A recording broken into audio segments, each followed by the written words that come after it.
Welcome to Just a Cup on Believe. This is an incredible conversation with some of the world's greatest athletes and the coaches that coach them. And we're going to do it just as if we were sitting in a coffee shop, having a cup of tea, have a cup of coffee. And so you'll be excited about this guest today. And she is a very special young lady that's really come up on the rise. She was the NCAA runner-up in 2022 in the long jump on the women's side, and she just won a silver medal on the world stage at the World Indoor Championships just a little bit ago. Monae Nichols, who is a Puma athlete. We see the nice Puma symbol there. Oh, wrong side, yeah. And went to Texas Tech, Bethune-Cookman transfer. Hey, we're going to have fun having this conversation, Monae. Thank you so much for joining us on Just a Cup. Thank you for having me. All right. So, I've got to say, you are from Florida. I am. From Polk County, Florida. And we were talking a little bit earlier on the show. I mean, not one of the biggest counties in the United States. Definitely not one of the biggest counties in Florida. But you guys got a sheriff it cracks me up because, somebody sent me a video when we moved down to Florida. A friend of mine sent me a video and said, "This is what you're moving to," and it was the sheriff in Polk County, which we live in South Florida, but Right. he was it's very interesting and very unique. And you said he sent you a congratulations message. Yeah, he sent me two. One for being an NCAA runner-up, and then one for making the USA team. Yeah, great judge. I love that man. That's pretty. I mean, his videos are hilarious. They're like when I first started watching, I was like, he said what? What's going on there? Right. And then we actually drove through there when we were going. I was going up to do a ESPN Plus broadcast in South Florida, so I got to see the area. So I mean, you grew up. I mean, it's kind of the country. It is. Are you a country girl? Ooh, I wouldn't say I'm a country girl, but it is the country. I can tell you, there's a lot of interesting people out there. There's a lot of everything out there. And like I was saying, my grandfather had a little house and it was by a cow farm. So all we smelled was like manure and everything. And it was I can appreciate that. Appreciate that. It's a weird experience, but it was owned by Publix, the founder of Publix granddaughter. So that was cool. And I believe it was Saturday, they'll have a rodeo. So I'll go out there once in a while, put like cowboy boots on, never a cowboy hat, and I'm not that deep into it. And I get to see, the whole horse riding, what they do. The lasso and the lasso stuff? and all of that. Wow. I used to experience that when I was younger. Well, I can imagine. I mean, when you transferred to Texas Tech, which is out in the part of West Texas, up in the Panhandle area, that is this kind of country. I mean, there's it is ranches and all that stuff. So I'd imagine the adjustment going there might be as difficult as somebody might have come from Miami or something like that. No, I feel like it was still difficult because at least in Florida it was humid. We're right there on sea level, Like I used to make the joke of because I drove down to Texas Tech with my car, and I was just like excited until the grass got green, dry dirt, and I was like, what? Oh yeah, no, hey, I know it well. I started my coaching career at a little place called Ranger Junior College. Out in West Texas, out by Abilene. So I know that area very well. And I know Coach Kitley very well. I respect the man immensely and learned a lot from him when I was just starting out. And that seems like, that was, 25 years ago, 30 years ago. Right. And he's still rolling on and I'm out. So that says a lot, right? Yeah. Well, I mean, you come out of high school. Mm-hmm. And you choose Bethune-Cookman, which is in Daytona Beach, right in Florida, right down the road. Mm-hmm. What was that experience like? That kind of like that first step, leaving high school and going to a smaller Division I school. Right. When I tell you, the first week of practice, I wanted to quit. Really? Yes.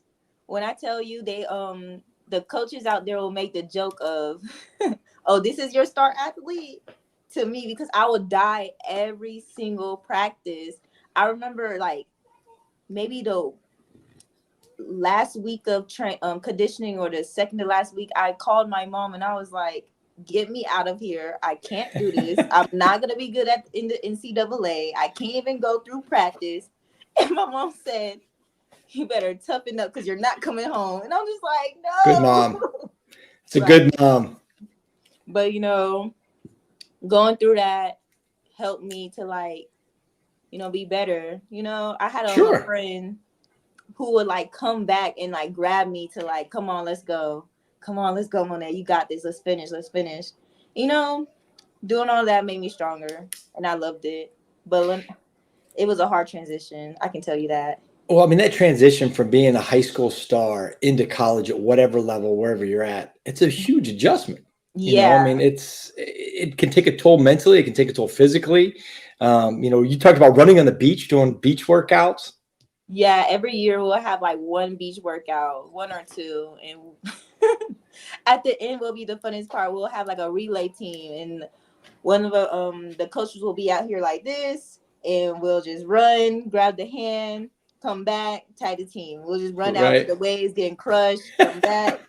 It was fun though. It was fun. So what prompt you to make a transfer to Texas Tech?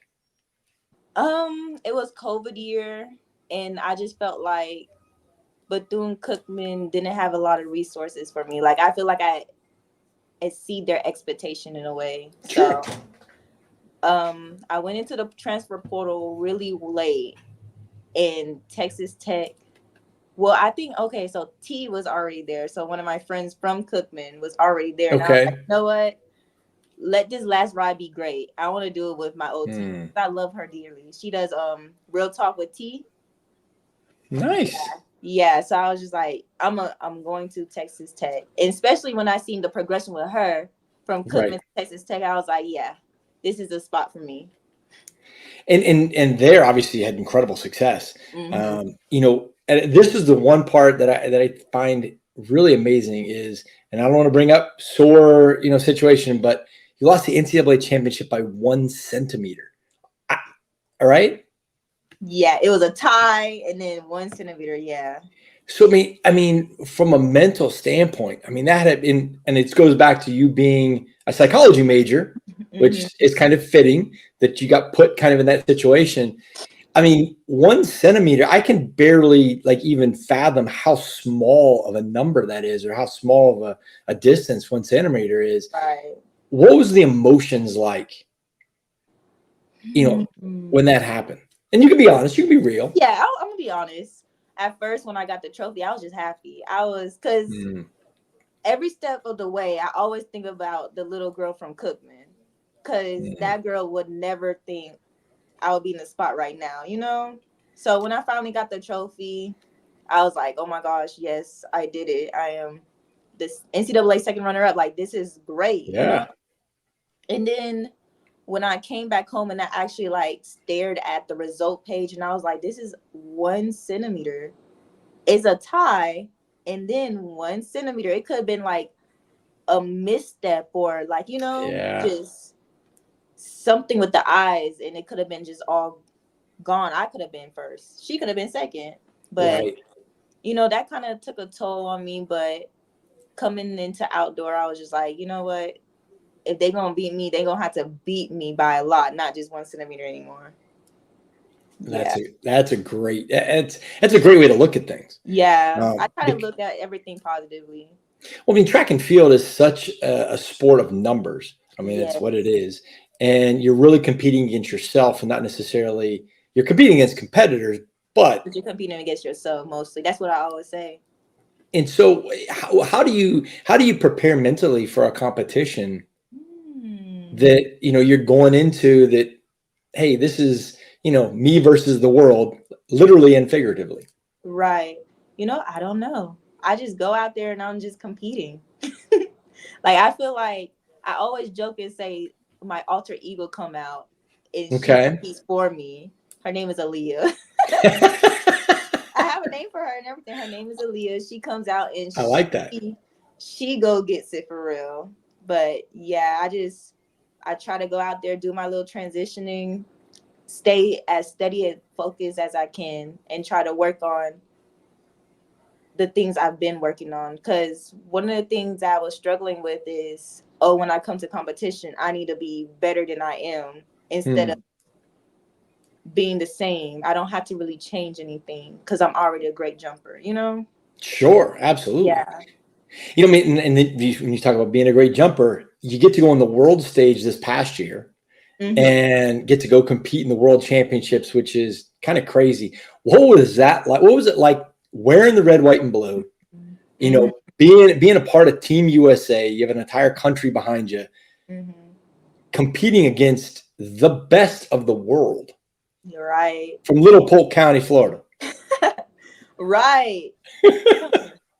I don't know. I just remember when I was out there, I'm looking at these girls like, I see you at Diamond League, you know, like I'm watching on TV and now I'm really sitting here competing against you. Like I remember I went out there and I had Tara do my bib because I didn't do it yet because my head was just all over the place. Right. And I told her, out of my mouth, I'm just like, girl, I'm nervous. I never did this before. And she was just like, it's just like Albuquerque. You'll be fine. I was like, you know what? You're right. It is just like Albuquerque. That's some great wisdom, man. You're right. I was like, you know what? Yes. Thanks. It's just another meet, but other great jumpers. I wanted to be here. I asked for it. I'm here. So, you know, and I had my second chance because I was an alternate. So I was like, I'm coming home with something. I gotta get a medal. So what was that? What was the experience like in the, you know, in the team village and, you know, getting to go to Scotland? I mean, that's a pretty cool place. Right. And I found out pretty old place. My grandfather's great grandfather was from Scotland or something. I was like, oh, this is cool. Yeah. I want to explore Scotland so bad. But it was fun. Most of the time I was downstairs with like the coaches and stuff like that. I was talking to them, you know, joking around with them. I think I went to the mall, try to get my mind right because they had like a World Athletic Village set up.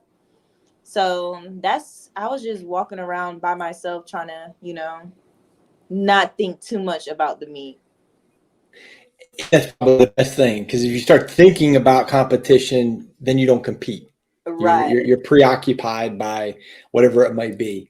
So, I mean, did you eat any good food while you were over there? Was there anything special that you ate that was a little different or? I went to, I don't know the name of it, but it was like a fish and chips place. But there was like a secret door that you got to go into. And they had like a full-blown like upscale restaurant of just like fish, dried aged tuna, and really. Yes, I need to get that place name, but it was so good. It was like right down the street, like 5 minutes away.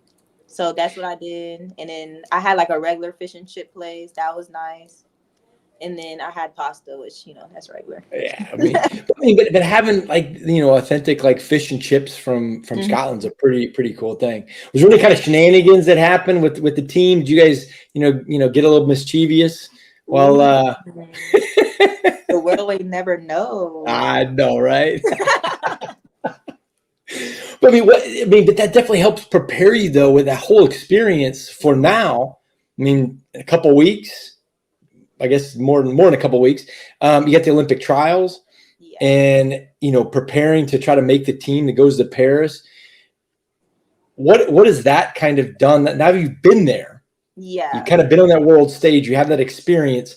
Now you get to go to what people will say is the most difficult meet in the world, which is the U.S. Olympic trials. Right. You know, because I always said before I even went to became a part of this team, I always say like I just don't have that experience. I don't know why I always put myself down like that, but I will always say that. And then after I got the experience of going to indoor worlds, I'm just like, oh, this is not easy, but I can do this. Like this is comforting to me. I did it once, I can do it again. So it gave me a sense of ease after World Indoor, especially how well I did for the first time.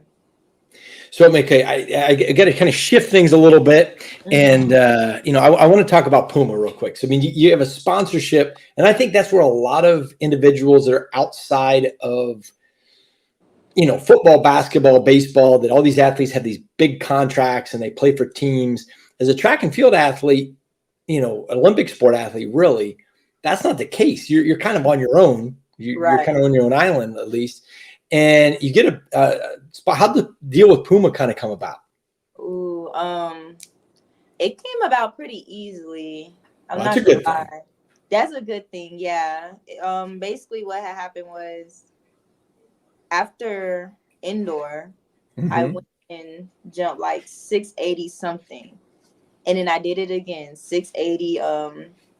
Maybe I think it was 684. I got like the standard or something. So translate what's 680 in feet and inches for the general public. Okay, for the U.S. public, because they're not going to know that stuff. For the U.S. public, what is that? Isn't that like 22.5 or somewhere around there? Pretty close. Pretty close. Okay. Which for those of you listening that don't understand, I mean, that's like jumping farther in a car. Yeah. Like, I mean, if you go outside and look at your car, that means, Monae, like you jumped farther than someone's vehicle. Yeah, which is kind of crazy. Like a pickup. Like a truck, yeah. Yeah. That's kind of crazy. Especially like with my weight and height, it is crazy. Because you'll see like long jumpers, they'll be like extra tall. And I'm not that. You are listening to Just a Cup on Believe. If you've enjoyed the episode so far, please subscribe, like, comment, share it, and share it some more. It's how we continue to reach more and more listeners. Remember, every team, every topic, this is Believe. And I have, as a guest today, Monae Nichols, who is a long jumper for Team USA and for Puma. And she is most recently the silver medalist at the World Indoor Championships. And we were talking about, getting the contract with Puma and what's it like to be a professional athlete in an Olympic sport. I mean, Monae, you mentioned a little while ago, I mean, you're not the largest of individuals from a size standpoint, but you got an amazing heart and, you're producing some incredible performances, so you get a contract with Puma. What's a contract like for an Olympic sport athlete? I mean, you get gear, Yeah, I get gear. Of course, I get money. And I get a lot of bonuses for things that I have done during the season. So it's very performance-based. Yeah, it's very performance-based. You can say that, yeah. And that's very different from, most, like a Major League Baseball player. They get some performance bonuses, but they get a lot of money. The lump sum would be just the payment. Yeah. Right. So, have you got to meet a lot of the other Puma athletes, especially because Puma's an international brand? It is. Did you get to meet some of the other Puma athletes while you were over at World Championships? Sadly, no, I don't think so. Like I feel like it's a lot better for outdoor. They'll actually have like a Puma camp, a Puma like hotel. Sure. But indoor, it was just like I'm at that hotel with the U.S. Athletes. But there was like Brazil there. That was cool. Netherlands was there, so I got to see Bao. Oh yeah. And she's so sweet. Oh my gosh, she's amazing. You talk about an amazing athlete. It's amazing for me to see how females, and I would ask you this, watch a little bit of the NCAA basketball championships and kind of the rise of viewership for, Caitlin Clark and Angel Reese and all the women athletes. Female sports have continued on this, upward trajectory, with the new professional hockey league, professional volleyball leagues, basketball is blowing up. And track and field really seems to take off every 4 years at the Olympics. Mm-hmm. What is that like as a female athlete? That you're kind of now you're getting put up on the big stage to kind of do things. How does that feel? What is that like? I actually like it. I love it because I remember back in elementary school, I used to get teased for being athletic, and now I'm getting like I wouldn't say praise, but like, oh look, she can jump far, Yeah, Yeah, so I like that female sports is actually getting the recognition that we've been deserved. absolutely. Right. So what's next for you? So you're going. You've got the Olympic trials in the U.S. Hmm. are at the end of June. So do Yes. you have any competitions coming up? Where are you? On the competitive scale, what are you doing So next? far, I have one competition lined up right now. That's for sure, and that's Bermuda, which I've been there last year, Woo! and A I little loved American it. track league meet there. Yes, I loved that track meet. Loved everything about it. Just like Glasgow. I loved everything about that too because they love jumpers out there. Absolutely, I feel like absolutely. I feel like in America they'll look at jumpers, especially like when we clap and they just look. But That out is true. there, That is true. They get the slow clap, and somebody just starts clapping their hands like they're like cheering for you, and it's like, whoa, whoa, whoa, that's yeah. not what I mean. I'm That's just not like, what I no, want. no, no, no, no. That's not what we're doing. But Bermuda, yeah, they have the horns, they're clapping, they're cheering. It's like they love the sport. So yeah, I can't wait for that. I'm so excited. So, do you have any meets planned post Olympic trials, or is it just Mm. that's the only thing so far? You're kind of seeing where things lay Yeah, out. I'm kind of seeing where things kind of lay out in a way. So, I know your coach, known Mm-hmm. him for a long time. Uh, great guy.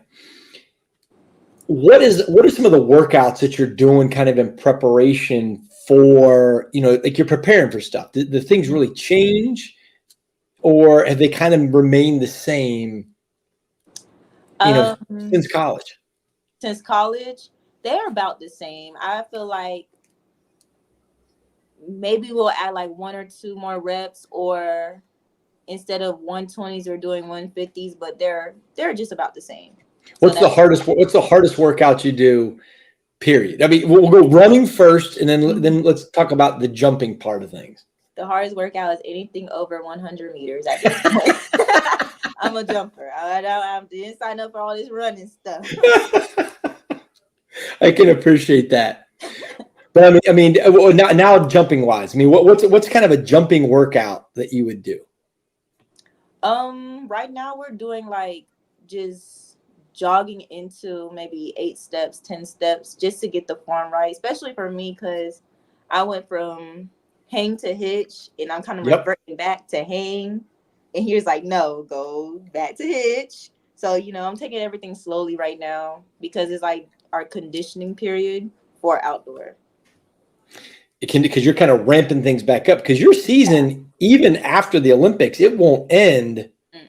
when the Olympics ends. With, I think, a lot of people, that aren't followers of track and field, after the Olympics is when the season really gets crazy, because you have all the Right. international meets overseas, Yeah. and that's where you're going to make your money, right? Mhm.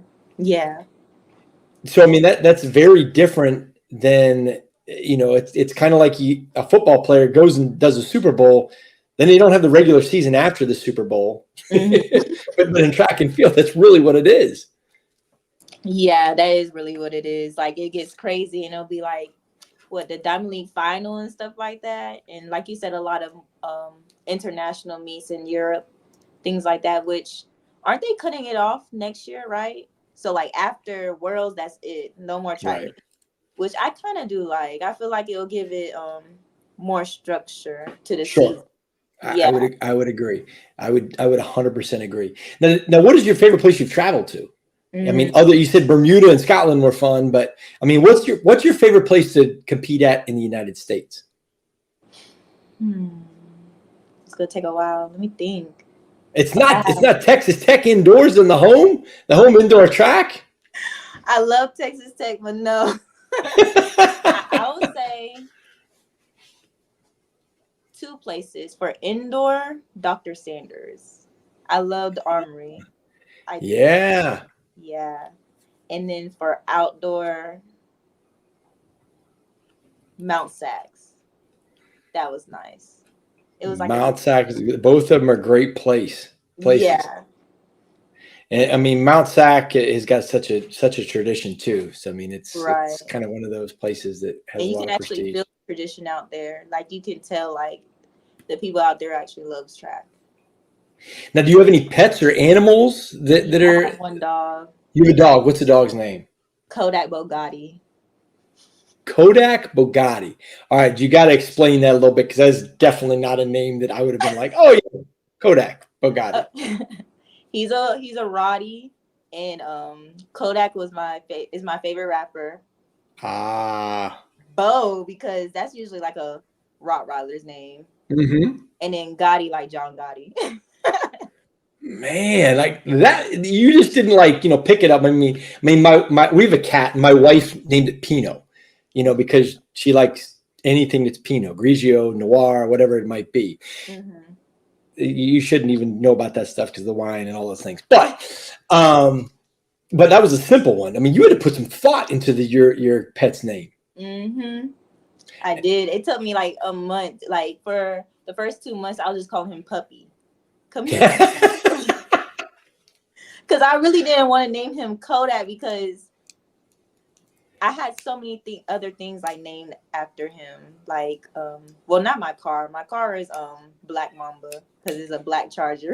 I like it. But like in high school, my nickname was Kodak Nay. So I was like, I don't want to name my dog Kodak. I don't want to name my dog Kodak. But the sad thing, Monae, is when you said Kodak, I didn't think of the rapper. This shows my age. I thought of the camera, the Kodak camera.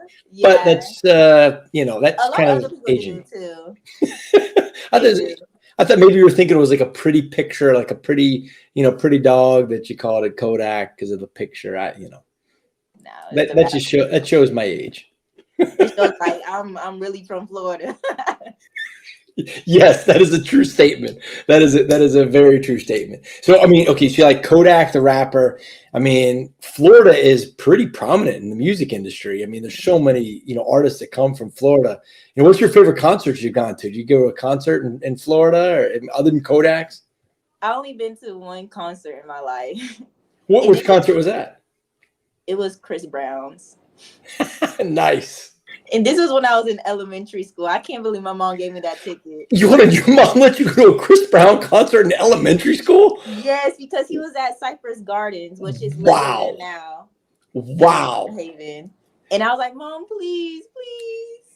And I don't know if your mom might be the coolest mom ever. Man, somebody needs to talk to her about letting her daughter go to a Chris Brown concert. It's kind of in between those two.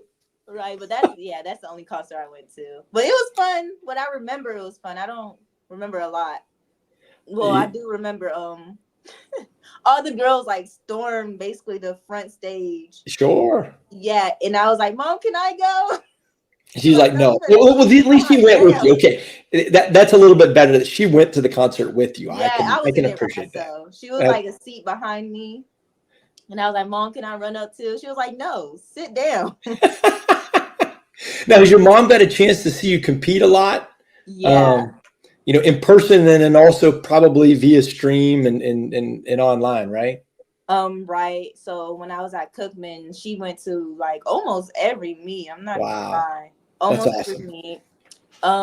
Texas Tech, it was a little that's a hike. To one or two because it's really expensive from Florida to Texas Tech. Yeah, it's true. And it's a long ways. She went to my first U.S. Olympic trials, and I think that's it. She went to Dr. Sanders. So yeah, she tries her best. Like she wanted to go to she wanted to go to Indo Worlds, but she was in Bali. She was watching me in Bali. Yeah. I won't even go there because I'm going, what was your mom doing in Bali? Because Bali's on the other side of the world, right? Right. And I remember somebody was saying, "Oh, I wish she was here." I'm like, she's in Bali. What are you talking about? She's living her best life. Oh, she's definitely living her best life in Bali. That's an amazing place. Yeah, absolutely amazing. She tries her hardest to come to almost every meet.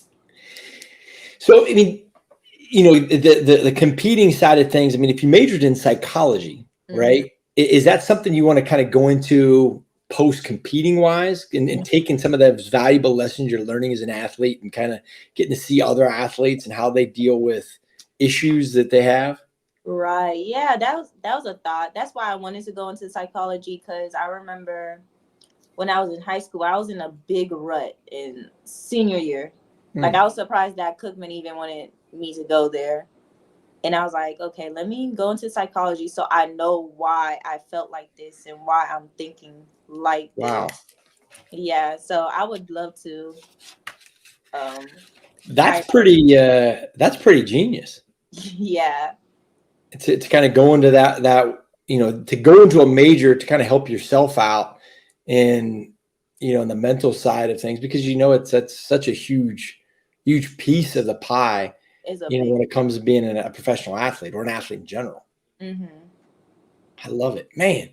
So many great things that we've got a chance to talk about. I appreciate you joining us on Just the Cup and kind of letting us dive into a little bit of Monae Nichols and everything. So I wish you the best in Bermuda in a short period of time, and obviously at the U.S. Olympic trials, we're gonna be pulling for you without question. Thank you so much. You can get this podcast on Apple, Spotify, or Believe.com. And you can listen. We're now on YouTube, so you can join us on YouTube. Make sure you subscribe, like, comment, help us share. You see it on social media. Push it out to all your friends. We'll get Monae a lot more love across the globe. And we just thank you for joining us for Just the Cup. Have a great day and be blessed, my friends.